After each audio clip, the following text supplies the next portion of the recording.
They laughed at me the first day I walked into that building. Not out loud, not the kind that echoes, but the kind that slips through smirks and sideways looks, the kind that lets you know real quick that you're already judged before you've said a single word. I remember thinking, okay, here we go again. Another place where I'm going to be invisible until I mess up and then suddenly everyone can see me. That's usually how it goes, you know what I mean? Back then my name was Marcus Reed. At least that's the name I used there. New city, new job. Fresh start, that's what I told myself. The truth was, I was tired of being the guy people underestimated. Tired of being talked over, laughed off, treated like I was lucky just to be in the room. This job at Crestfall Solutions wasn't glamorous, but it was solid. Decent pay. Good benefits. A chance to prove once again that I wasn't what people thought I was. The first person to make that clear was Brent Caldwell. Tall, loud, expensive, watch the kind of guy who always leaned back in his chair like the world owed him comfort. He shook my hand a little too hard and smiled like he already knew how my story would end. "So, you're the new hire," he said, eyes flicking down to my shoes, then back up. "Hope you can keep up." I smiled back. I usually do. He laughed, actually laughed, and turned to the others. "You hear that?" he said. Confidence. I like that. But the way he said it, it wasn't admiration. It was a challenge. The first few weeks were exactly what I expected. My ideas got ignored until someone else repeated them louder. My questions were treated like inconveniences. Brent had a habit of correcting me in meetings even when I was right. Especially when I was right. "No, Marcus," he'd say, waving a hand like he was swatting a fly. "That's not how it works here." Then, 2 slides later, he'd explain the exact same thing and soak up the nods. At first, I told myself to let it go. Play the long game, keep my head down, I'd been here before. But there's a moment you know when patience starts to feel less like strategy and more like permission. That moment came during a project review 6 weeks in. Big client, big room, executives watching. I'd spent nights refining the data, double-checking every assumption. When it was my turn to speak, Brent cut me off halfway through my first sentence. "We don't need all that," he said. "Just give us the highlights." I tried to push back. "The details matter here," I said. "If we skip them, the projections won't hold." Brent smiled that same polite smile and said, "Trust me." They did. 2 weeks later, the numbers collapsed. Client furious. Emergency meeting called. And suddenly, everyone wanted details.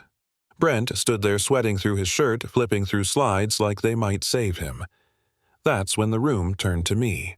"Marcus, the director said you worked on this too, right?" I nodded. "Yes, I did." Well, I took a breath. This was it. The moment you either shrink or stand. I flagged these risks during the review, I said calmly. They were dismissed. The room went quiet. Brent's head snapped toward me. "That's not fair," he said.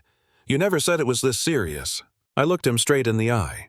I said exactly how serious it was. For the first time since I'd arrived, no one laughed. No one interrupted. They asked me questions, real questions, and I answered them. Clean, clear, confident. After that meeting, things changed. Not overnight, but enough that Brent noticed. He stopped joking with me, started watching me. The kind of watching that isn't curiosity, it's threat assessment. He tried different angles. Friendly one day, dismissive the next. He took credit where he could and blame where he had to. But the more he pushed, the steadier I got. I stopped asking for permission, stopped shrinking my voice.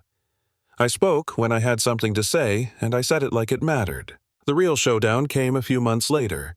Promotion on the line. 1 slot. Same role. Me and him. The night before the final presentation, Brent cornered me in the hallway. "Look," he said, lowering his voice, all fake sincerity. "You're good, I'll give you that. But this place, it's political. You don't have the relationships yet. Take the loss gracefully. It'll look better." I smiled. "You worried?" He scoffed. "About you." "Yeah," I said, "about me." The presentation was brutal. 10 minutes each. No interruptions. No saving anyone. When Brent went first, he was polished, confident, smooth. He spoke like a man who'd already won. Then it was my turn. I didn't perform. I didn't sell. I told the truth about what worked, about what failed, about what I'd learned by being ignored, corrected, and underestimated. I showed them solutions I'd built quietly without applause, and I ended with this. You don't need someone who sounds right. You need someone who actually is. When it was over, nobody clapped. They just nodded, slowly, thoughtfully. 2 days later, HR called me in. We're offering you the position, they said. Effective immediately. I won't lie. I felt it then. That rush, that validation, that quiet, powerful moment of being right when everyone assumed you'd be wrong. Brent cleared out his desk a week later. He didn't say goodbye, just avoided eye contact and left early. Now, here's the part that always gets people arguing. I didn't feel happy watching him go. I felt calm, like something had finally balanced out. Because this wasn't about beating him. It was about proving to myself that I didn't have to become louder, crueler, or colder to win. I just had to stop agreeing with the version of me other people invented. So let me ask you this. When someone keeps underestimating you, do you play smaller to survive, or do you stay steady until the truth catches up? Was Brent just confident? Or was he a bully, hiding behind status? And how many times have you seen someone dismissed, not because they were wrong, but because they didn't fit the picture people expected? Drop your thoughts in the comments. I want to hear what you've seen, what you've lived, and whether you think the world really rewards quiet strength, or just notices it too late.